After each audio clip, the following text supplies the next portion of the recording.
മോളെ, നേരെ ഒരുപാടായി. നീ എന്തിനാ അയാളോട് മത്സരിക്കാൻ പോയത്? എല്ലാം മറന്നാളാ.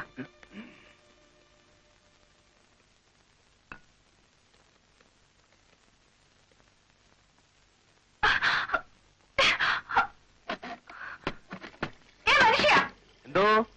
ഞാൻ കുളിച്ചിട്ട് തനിക്ക് കെട്ടിയെടുത്ത പോരെ? പോരെ മനുഷ്യ സ്ത്രീ, വെയിറ്റ് ചെയ്യണ്ട. ഒരു 3 മണിക്കൂറെങ്കിലാകും എന്നെ ഇവിടുന്ന് പുറത്ത് കെട്ടിയെടുക്കാൻ. എന്റെ കുളിമുറിയില് എനിക്ക് ഇഷ്ടം പോലെ മനസ്സ് തുറന്നൊന്ന് കുളിക്കണം. കുളിക്കുമ്പോൾ ഒളിച്ചു ഞാൻ കണ്ടു. എന്ത് ചേച്ചി, എന്തൊരു കഷ്ടമാണെന്ന് നോക്കിയേ. ഈയിടെ 16 അടിയന്തരം കഴിഞ്ഞ പുറത്തിറങ്ങുന്നു. എനിക്ക് ഓഫീസിൽ പോകാൻ സമയമായി. നിന്റെ ചേച്ചിക്ക് കുറച്ച് മര്യാദ പറഞ്ഞോട്. അത്ര അസൗകര്യാണ് ഈ വീട്ടിൽ നിന്ന് ഒഴിഞ്ഞു പറ. ആ പുള്ളി തന്നെ മനസ്സിലാ മതി.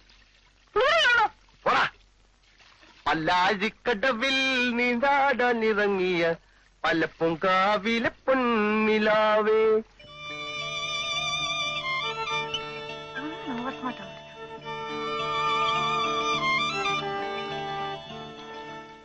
പല്ലാഴിക്കടവിൽ നീരാടാനിറങ്ങി. വെള്ളം നിന്നല്ലോ. പൈപ്പൊന്ന് തുറന്നോട്ടെ, പൈപ്പൊന്ന് തുറന്നുവിടേ. പൈപ്പ പറഞ്ഞിട്ടില്ലേ ആരെങ്കിലും പൈപ്പ് തുറന്നോളാൻ.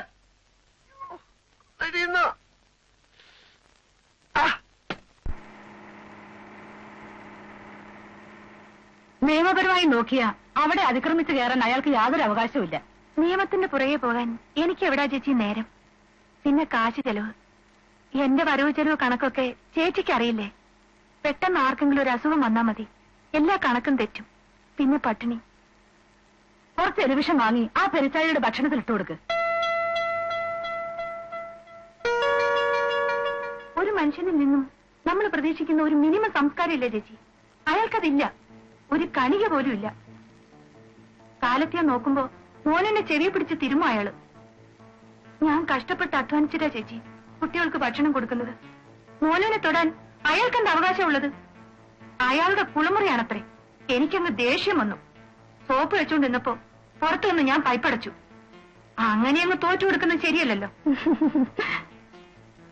കൈയെടുക്കൂല്ലേപ്പാ?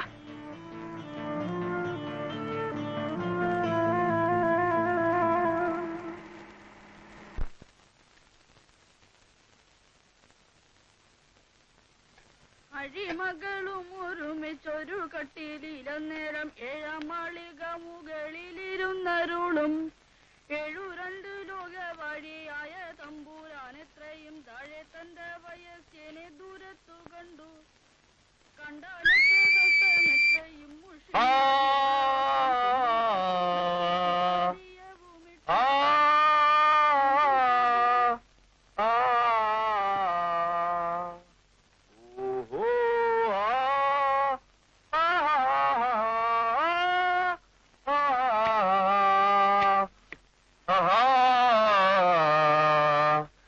പാരിജാതം തിരുമിഴികൾ തുറന്നു, പവിഴമുന്തിരി പൂത്തു പൂത്തു തളിർത്തു.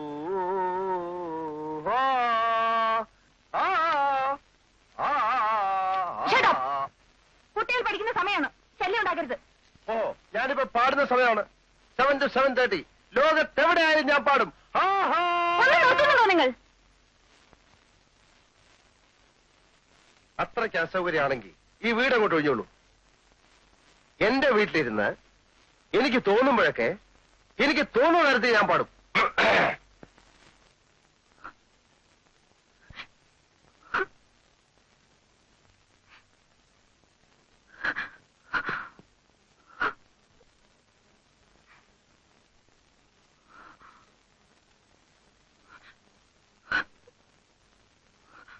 എന്താ മോളെ? ചോദിക്കാനും പറയാനും നമുക്ക് ആരുമില്ലെന്ന് വിചാരിച്ചിട്ടാ അയാൾ ഈ തോന്നിയാസൊക്കെ കാണിക്കുന്നത്. ഇപ്പൊ എന്തുണ്ടായി? 2 ദിവസത്തേക്ക് താമസിക്കാനാണെന്ന് പറഞ്ഞപ്പോ അമ്മ വിശ്വസിച്ചില്ലേ? ഇപ്പോഴെന്തായി? വഴി നടക്കാൻ വയ്യ, ഓഫീസിലിരിക്കാൻ വയ്യ, വീട്ടിൽ കയറാൻ വയ്യ.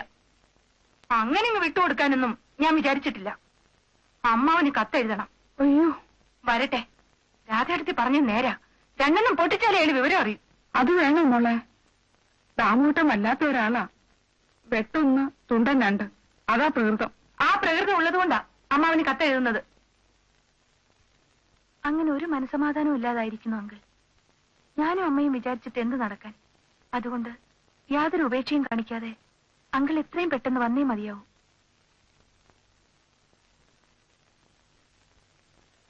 ഈ കാർക്കോടകൻ പണിക്കരെ തുരത്തിയിട്ടേ അങ്കിൾ തിരിച്ചു പോകാവൂ. എന്തായാലും വരുമെന്ന പ്രതീക്ഷയോടെ ഞങ്ങൾ എല്ലാവരും കാത്തിരിക്കുന്നു. സ്വന്തം മീര.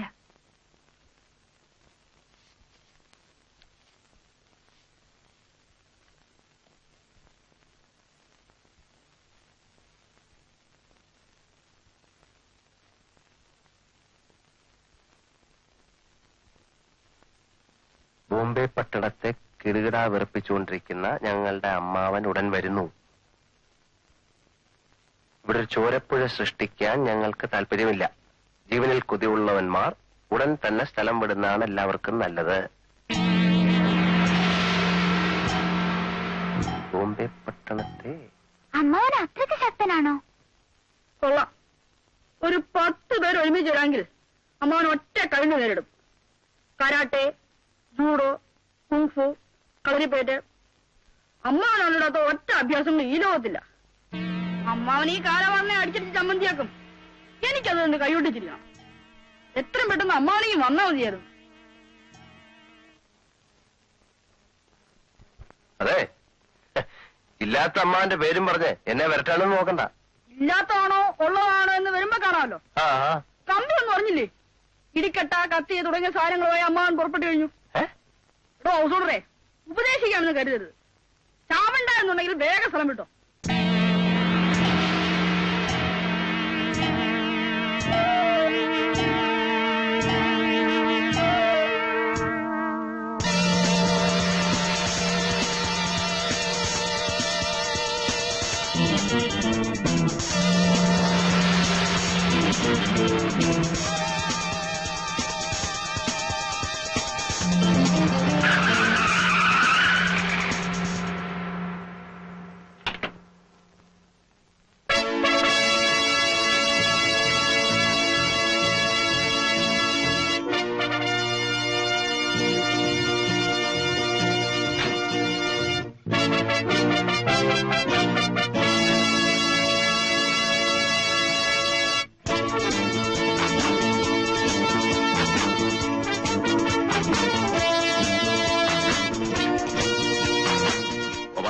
പണിക്കർ,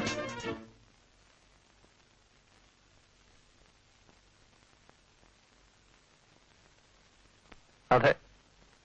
അച്ഛാ,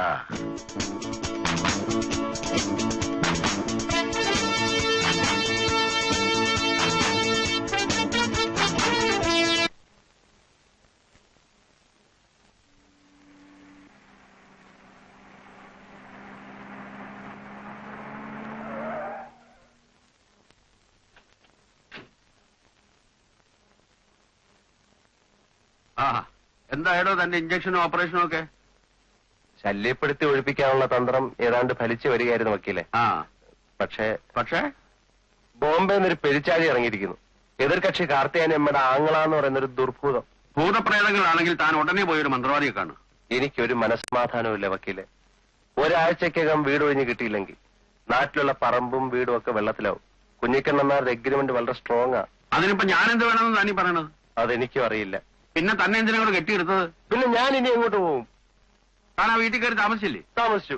എന്നിട്ട്? പക്ഷെ ആ ഭൂതം വന്നിരിക്കുന്ന ഇടിക്കട്ടയും പിച്ചാത്തിയൊക്കെ ആയിട്ടാ. എന്തിന്? എന്നെ അവിടെ നിന്ന് തല്ലി ഓടിക്കാൻ. അത് ശരി. അപ്പൊ പേടിച്ചോടി വന്നിരിക്കുകയല്ലേ? പേടിയൊന്നുമില്ല, പക്ഷേ പേടിയാണ്. സ്വല്പം. എങ്ങനെയുള്ള ആളാണെന്ന് നമുക്കറിയില്ലല്ലോ.